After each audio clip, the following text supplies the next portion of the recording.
In 1959, 9 experienced Soviet hikers died on a mountain in the northern Ural Range. The Soviet government investigated their deaths. After 3 months of inquiry, autopsies, forensic analysis, witness testimony, on-site investigation, they closed the case. Their official conclusion entered into the public record. The hikers were killed by an unknown compelling force. That is the actual verdict. Not a natural disaster with a name, not an identifiable cause, not a theory. An unknown compelling force. In 66 years, no government, no scientist, no investigator has managed to improve on that answer. This is case file number 4. And before we're done, you're going to understand exactly why. Yeah.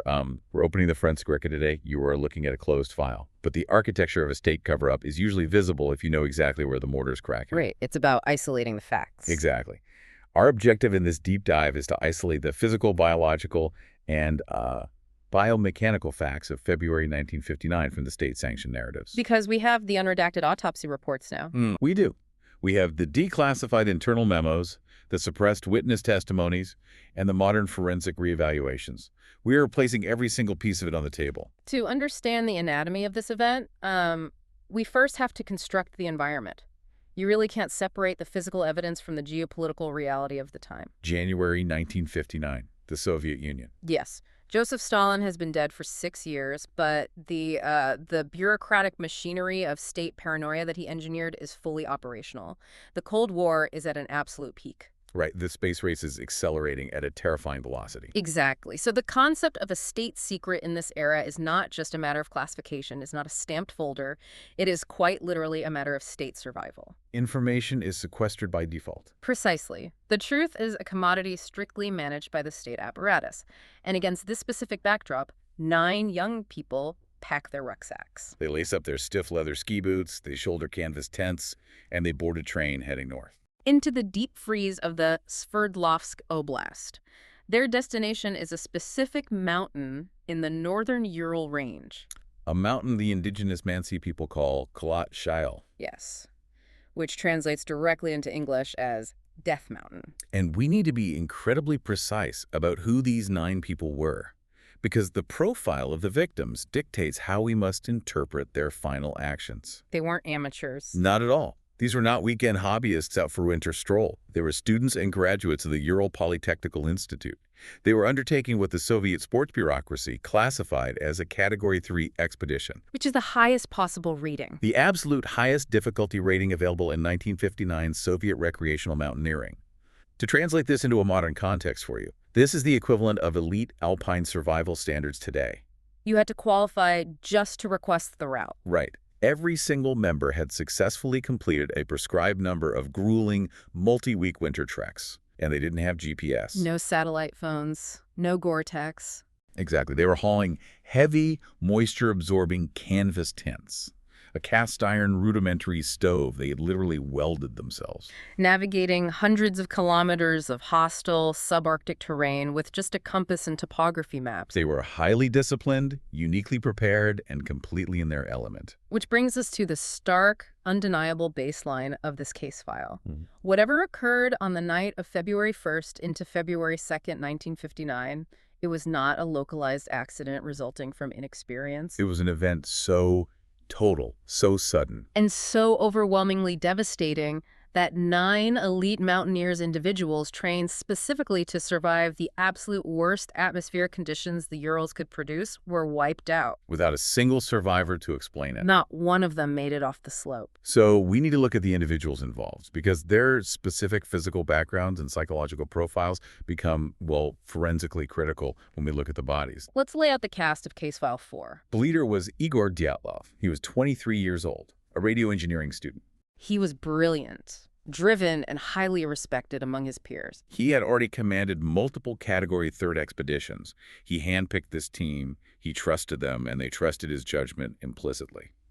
The mountain pass where they died now bears his name, Dyatlov Pass. He never saw the summit. Then there is Zinaida Kolmogorova, 22 years old. She's really our primary witness to their final days. Because she kept the expedition diaries. Right. The notebooks recovered from the Frazen tent are highly detailed. Right up until the event, her entries document high morale. The conditions were brutal, high winds, deep snow, but, entirely manageable for them. She was ultimately found frozen on the slope in a crawling posture. Her body was oriented facing back up the mountain toward the tent. We also have Ludmila Dubinina. She was 20 years old, and she was widely considered the toughest member of this already hardened group. She had actually survived a severe hunting accident on a previous expedition. Right, an accidental gunshot wound. Mm-hmm. And she walked out of the taiga without complaint. Her psychological resilience was heavily documented. Her eventual fate, when she is found in the ravine months later, constitutes the central, horrific mystery of the physical evidence. And then we come to the outlier. Yes. This is where the profile of the group fractures, and you need to pay close attention to this individual, Semyon Zolotaryov. He went by the name Sasha. He is 38 years old. He is 15 years older than the rest of the group. He is a combat-decorated World War II veteran. He survived the bloodiest fronts of the war and later became a sports instructor. But he didn't train with this group. He had never hiked with Dyatlov before. He inserts himself into this tight-knit, insular university clique at the absolute last minute right before they leave. It's a glaring anomaly. Why does a 38-year-old combat veteran aggressively petition to join a group of students in their early 20s on a lethal winter trek? The expedition records note he demanded to be photographed constantly. Right.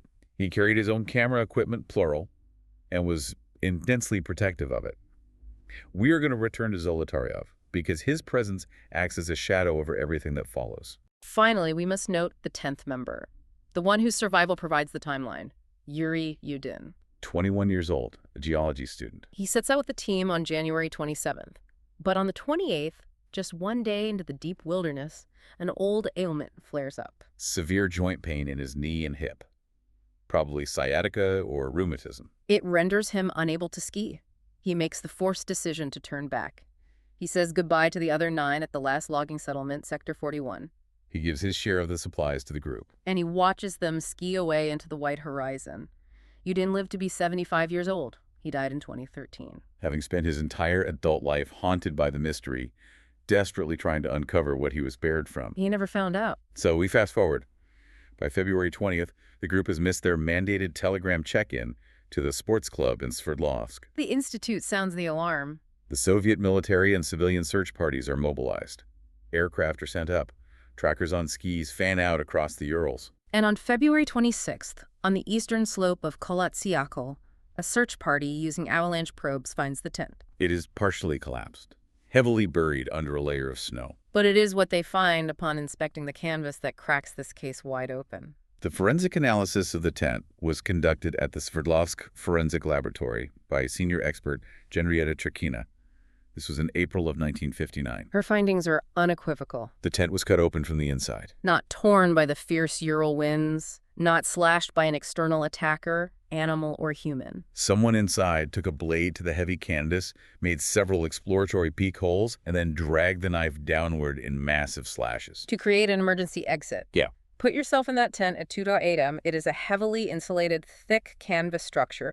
Outside, it is the dead of night, and the temperature is minus 30 degrees Celsius. That is 22 degrees below 0 Fahrenheit. At that temperature, exposed skin begins to freeze and die in a matter of minutes. You do not painstakingly cut your way out of your only shelter, destroying its structural integrity forever. Unless the alternative remaining inside that tent for even one more second is perceived as an immediate, absolute, and unnameable terror. Exactly. And they didn't just cut their way out. They left everything behind. Everything. When the searchers cataloged the contents of the tent, they found their heavy snow boots lined up neatly. They found their thick outer layers, their fur coats. Food rations, untouched. Skis. Axes. Everything required to sustain human life in a subarctic environment was left inside the canvas. But it's the tracks in the snow outside the tent that completely defy logic. When investigators looked down the slope, illuminated by the harsh winter glare, they found 9 distinct sets of footprints leading away from the tent. They were in their socks. Some were completely barefoot. One person was wearing a single boot. And they were walking. Not running, not sprinting in a blind, chaotic panic. The stride length measured by the investigators confirmed a normal, measured walking pace. 9 people stepping out of a destroyed tent into minus 30-degree darkness, walking calmly down a mountain in a single-file line to their certain deaths. This creates a profound behavioral paradox that we must dissect. Right. Panic might explain a sudden flight, a desperate, scrambling sprint down the slope to escape an immediate physical threat. But a coordinated, single-file walking retreat suggests a conscious, group decision. They perceived a threat so lethal, so incomprehensible, that walking into a fatal freeze in their socks was the preferable option. The tracks lead down the slope toward the edge of a dense forest approximately a mile away. The terrain is treacherous, covered in hidden rocks, and ice flows beneath the snow. Here at the tree line, under a massive ancient Siberian cedar tree, the search party makes their next discovery. They find the remains of a small rudimentary fire. The branches of the cedar tree are snapped off up to 5 meters high. Indicating they were climbing it, either to harvest dry wood or to look back up the slope at the tent. And beside that small fire, they find the first two bodies, Yuri Krivonyshenko and Yuri Doroshenko. Yeah, lower pitch.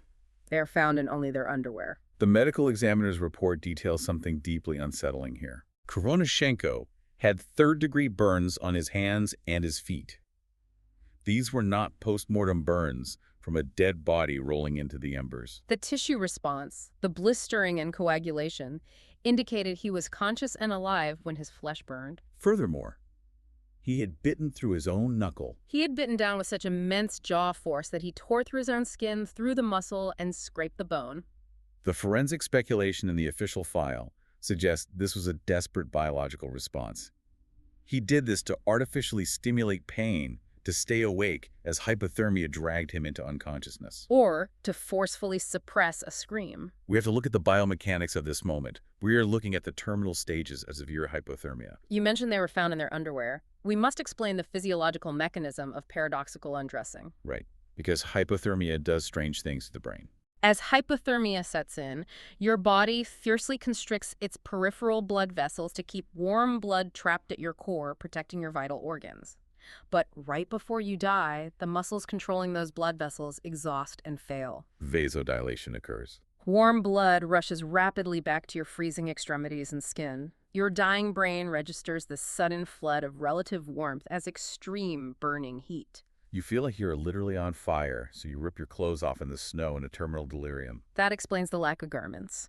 But the deep burns from the fire and the self-inflicted bite wound that overrides the body's natural pain inhibition mechanisms point to a prolonged, agonizing period of lucidity beneath that tree. They were fully aware they were dying. They were feeding the fire with whatever flesh they could sacrifice. And then the search party finds 3 more bodies. Between the cedar tree and the ruined tent, spaced out at grim intervals on the sheer slope, they find Igor Dyatlov, Zeneta Kolmogorova, and Rustem Slobodin. Their positioning is vital. All 3 are oriented facing uphill. Their physical postures, frozen in the ice, indicate they were trying to crawl back up the mountain, back toward the tent they had destroyed. Slobodin is found with a small crack in his skull, a blunt force trauma, though the autopsy lists the official cause of death for all 5 as severe hypothermia. So you have 5 highly trained young people who freeze to death in the dark. 3 of them died desperately trying to return to the very shelter they chose to abandon hours earlier. If the case ended here, it would be a tragedy.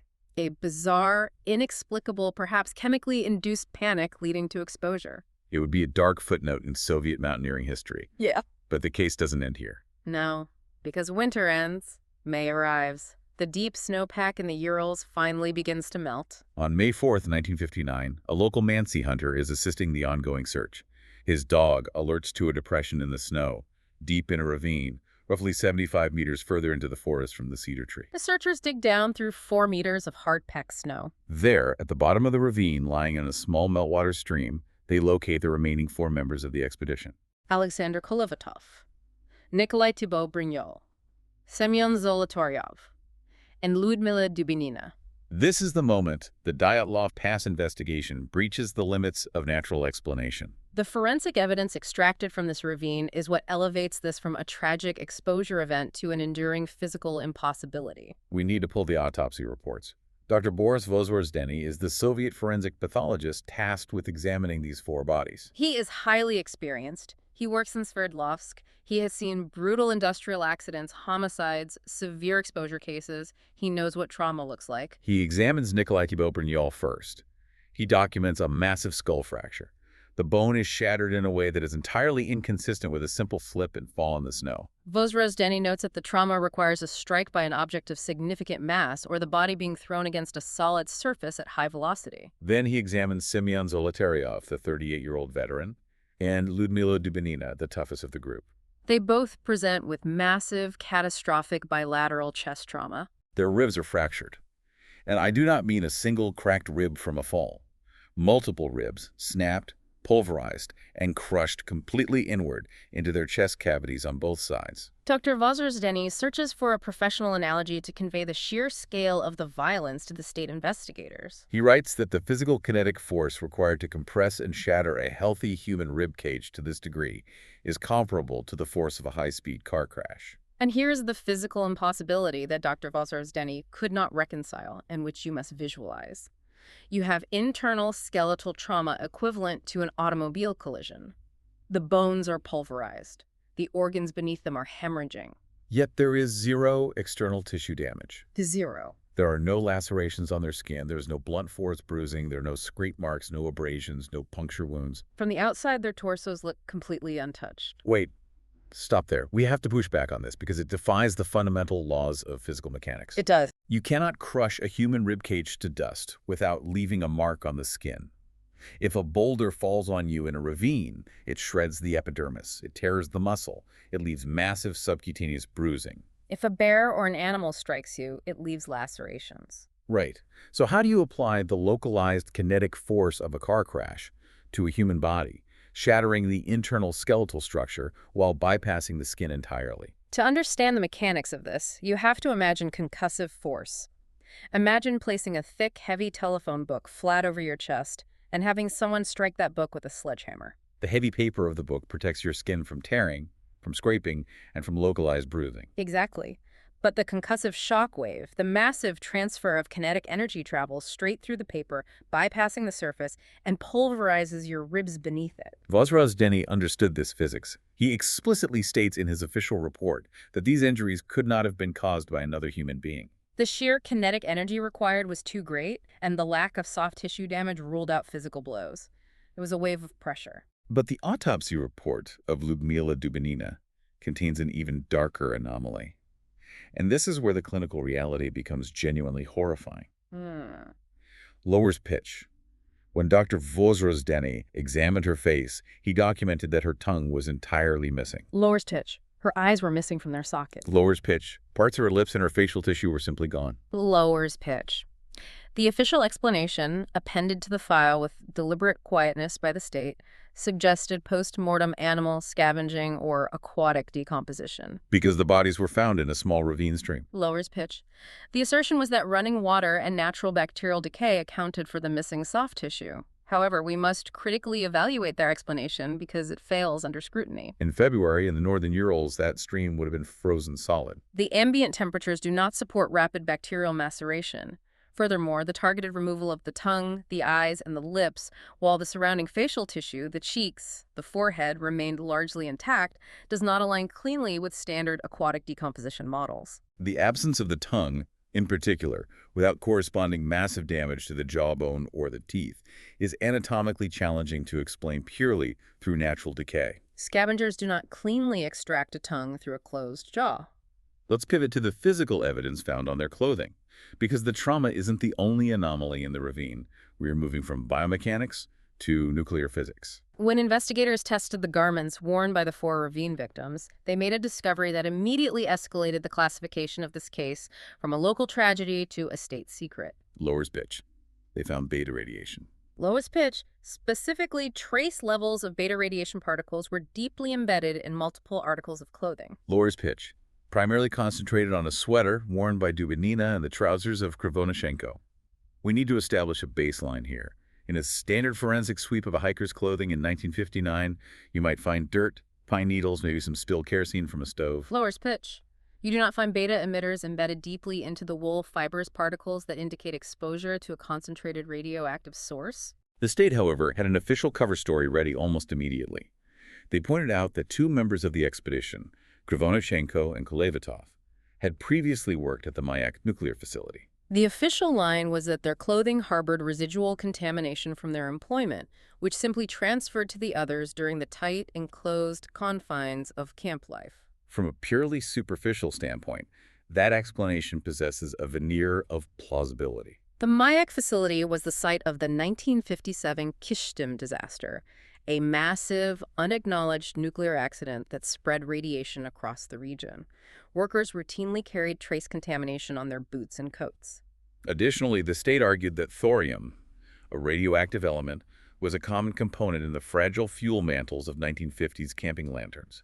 If a mantle broke, it could deposit radioactive dust on their gear. However, we have to look at the administrative reaction to this data. Researchers who have audited the original declassified files note that the radiation levels recorded were not negligible background noise. The Geiger-Miller counters used by the technicians registered levels significantly elevated above normal environmental baselines. It was enough to compel the technicians to formally flag the clothing, bag it in lead-lined containers, and trigger a separate classified state investigation. Exactly.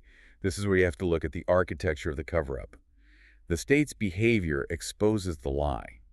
If the radiation just a broken camping lantern or old factory dust from 2 years ago, why does that mandate a government cover-up? Why is the entire Dyatlov investigation suddenly seized by state security, classified at the highest level, and buried in a secret archive? You don't confiscate sweaters and then classify a file because of lantern malfunction. And that brings us to the phenomenon occurring above the mountain. Let's look at the sky over the Sverdlovsk region in February 1959.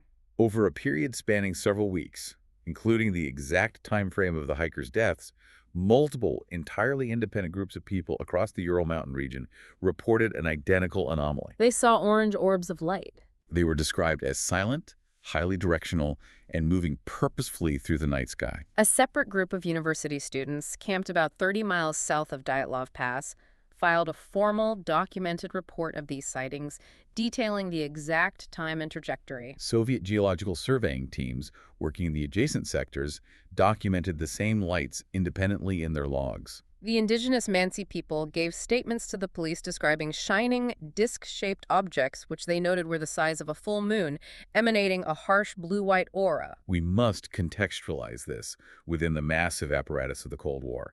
In 1959, the Soviet military was actively engaged in testing a new generation of intercontinental ballistic missiles. Specifically the R-7 and R-12 rockets. The airspace above the isolated Urals, stretching up toward the Novaya Zemlya testing grounds, was a designated ballistic testing corridor. It is highly probable, in fact, it is the official stance of many modern historians, that these orbs were the exhaust plumes of ballistic missiles in the upper atmosphere. Or atmospheric debris from experimental payloads reflecting sunlight over the horizon.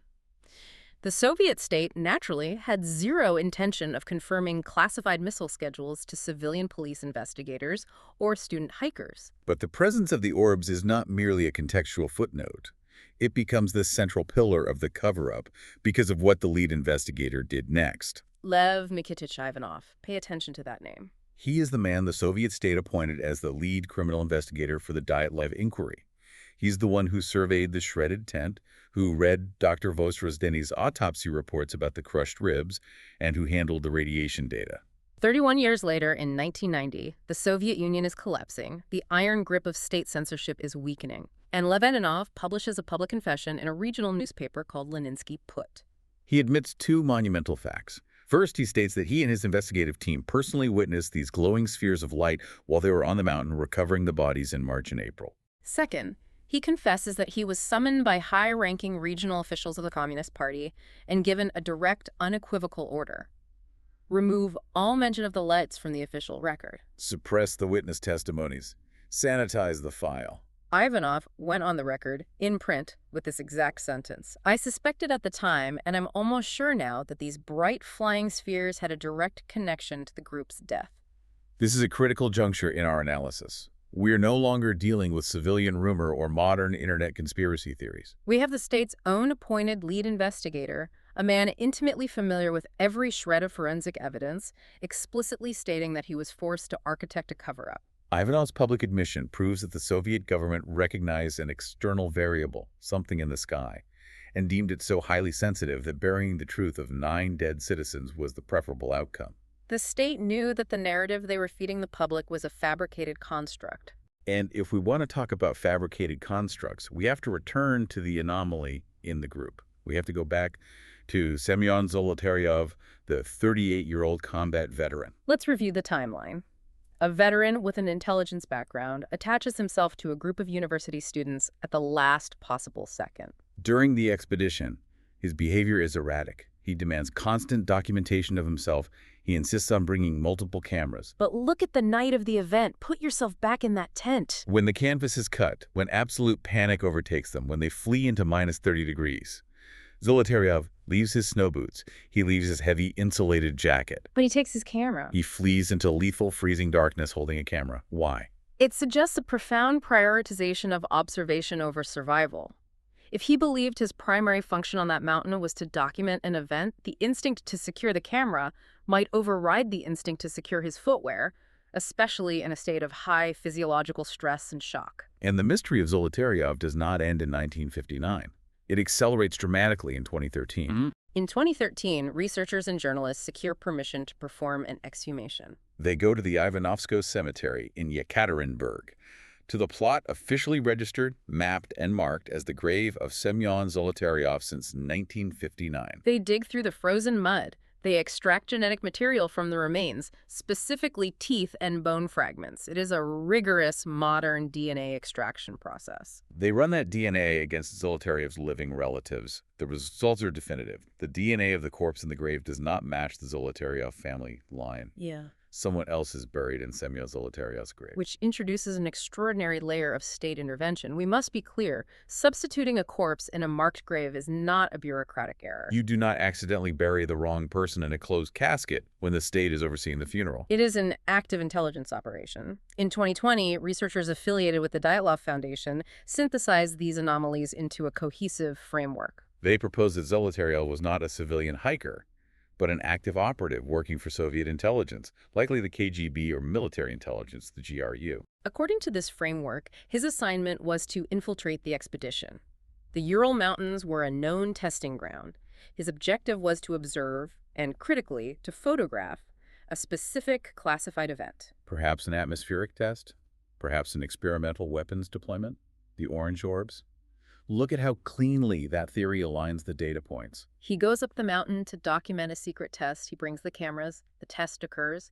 The orbs appear. Something goes catastrophically wrong, and the test itself, or the secondary concussive effects of it, kills the group. Because a covert intelligence asset was involved and a classified weapons test caused civilian casualties, the state apparatus immediately descends. Zolotaryov's personal file is scrubbed. The radiation data from the blast is sequestered in a secret archive. Lev Ivanov, the lead investigator, is hauled into a back room and gagged. And to ensure that future forensic analysis can never definitively prove Zolotaryov's cause of death, his true identity, or what he photographed, the state physically removes his body and buries a completely different corpse in his grave. It is a terrifyingly elegant narrative. It explains the radiation, it explains the suppression of the lights, it explains the camera, it explains the DNA mismatch. But, as you're going to point out, an elegant narrative is not empirical proof. Precisely. It explains everything, but forensically, it proves nothing. It relies entirely on connecting negative space. We are assuming the shape of the intelligence operation based on the absence of information. We have the wrong body in the grave, yes. That is a fact. But we do not have the KGB directive ordering the swap. We have Ivanov's suppressed report regarding the lights, but we do not have the technical readouts of the missile test. It is a deeply compelling circumstantial tapestry, but it lacks the definitive physical keystone to close the file. So, if the intelligence theory is circumstantial, what does modern science say?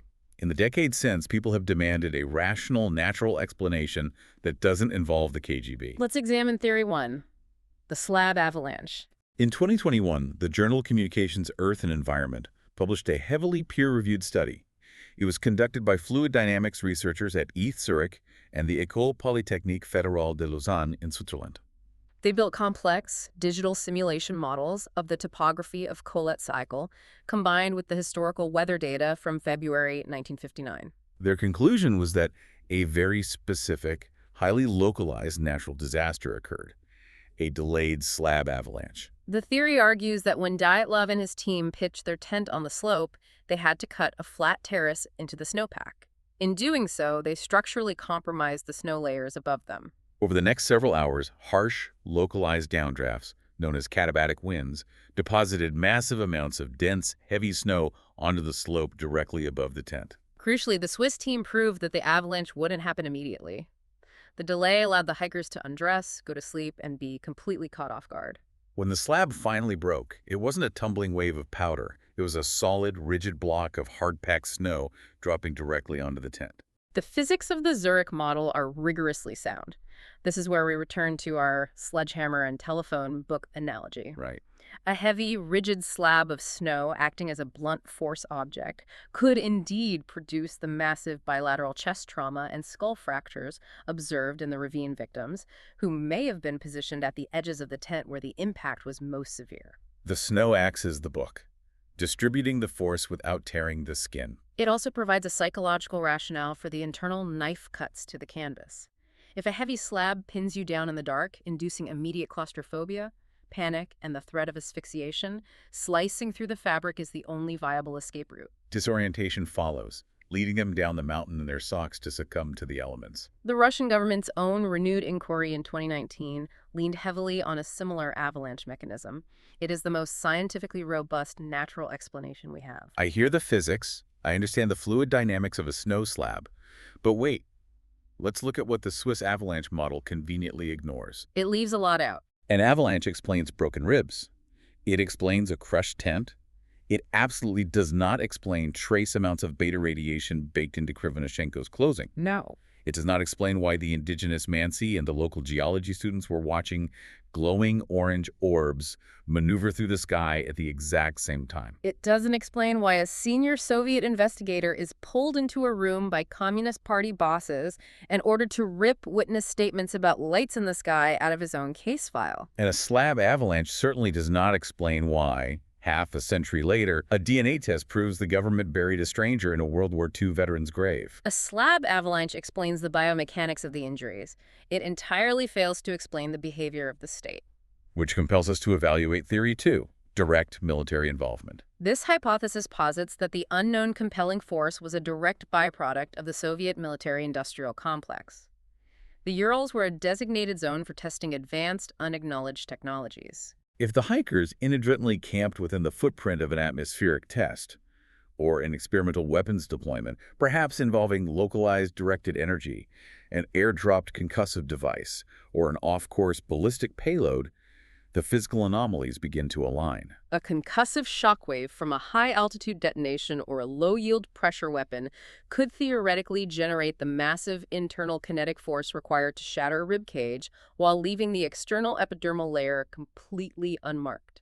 It acts as an invisible wall of pressure. This mechanism accounts for the car crash-level trauma without the car. It accounts for the radiation. It accounts for the visual phenomena of the orbs. And most importantly, it accounts for the immediate, total, and sustained suppression of the investigation by the highest levels of the Soviet government. And let's be blunt about the historical reality. This theory requires us to believe that the Soviet government accidentally killed 9 of its own bright young citizens during a weapons test, immediately covered up the massacre, silenced the investigators, and maintained that lie for over 6 decades. If you know anything about the Soviet Union in 1959, that is not a leap of logic. It is standard operating procedure. A regime that erased millions of its own people without hesitation would not pause for a fraction of a second to erase 9 hikers to protect a ballistic missile secret. But here's the chilling part. When you look at the investigators from 1959, Dr. Vozrozdeny, who did the autopsies, and Lev Ivanov, who ran the inquiry, they weren't incompetent. They were highly trained professionals working under immense pressure. They looked at the shattered bones that had no bruises. They noted the missing tongue. They recorded the beta radiation. They held the witness reports of the orange spheres. And when they were forced to write an official, legally binding conclusion, they chose their words with terrifying precision. They didn't write avalanche. They didn't write hurricane winds. They wrote an unknown compelling force. They effectively said to the state and to history, we know this wasn't natural. We know we are not allowed to say what it really was, so we are giving it a name that means nothing. Let us compile the ledger of facts. Let us strip away the speculation and state exactly what Case File 4 definitively establishes. 9 experienced elite hikers died on a Soviet mountain in February 1959. This is an undisputed historical fact. They left their tent voluntarily. They cut their way out from the inside. They exited in the middle of the night into lethal -30-degree cold, leaving their boots and survival gear behind. This is forensically proven. 4 of these individuals suffered non-human, inexplicable internal trauma-crushed chests and shattered skulls without a single external scratch. This is documented in the original state-certified medical records. Beta radiation was detected on their clothing. This is in the official record. The lead state investigator personally witnessed flying lights, was officially gagged by the government, and later confessed in print that he believed the lights killed them. This is documented in his own published words. And modern DNA testing proves that the man buried in Semyon Zolotaryov's grave is a genetic stranger. This is a scientific fact. So you have a physical puzzle where the pieces purposefully do not fit. The avalanche theory explains the broken bones, but it's only half the story. The physical injuries are just the mechanical result of the event. The other half of the case, the classified archives, the suppressed lights, the radiation, the counterfeit grave, that requires a government explanation. And the government's explanation is that everything was classified for national security, and we should just trust that they handled it correctly. In the context of the 1959 Soviet Union, I do not automatically extend that trust. Here's the reality we are left with. Something catastrophic occurred on that mountain. The Soviet government understood exactly what it was. They understood it well enough to know they had to hide it. Whether it was a botched missile launch, an experimental weapon, or something we don't have a name for, the decision to silence Lev Ivanov proves one thing. The state knew the answer they gave the public, and the actual answer were two entirely different things. 9 people died on a mountain called Death Mountain in 1959. The government said an unknown compelling force killed them. The lead investigator said the lights were responsible. The forensic pathologist said no human did this. The wrong person is buried in the veteran's grave. Pick the explanation that satisfies you. None of them fully close this case. The evidence outlasts the official answers. But the gap between the evidence and the answer is where the truth actually lies. Slab avalanche. Natural disaster that the Soviet government suppressed because they didn't want to admit a Category 3rd expedition went wrong on their watch. Military test gone wrong. 9 citizens killed by their own government's weapons, covered up for 6 decades. Or something the avalanche and the military theories both have in common. Something happened that night that the people responsible for investigating it could not name. Right. Tell me in the comments. I read every single one. If this is the kind of investigation you want to keep following cases where the evidence outlasts the official answers, subscribe. New case files go where the records stop. Case File 5 is already open. In 1947, a woman was found in a Los Angeles field. The crime scene was so precisely, deliberately staged that detectives believed they were looking at a message meant to be read by someone specific. The Black Dahlia. What the newspapers were never allowed to print. Case closed for now.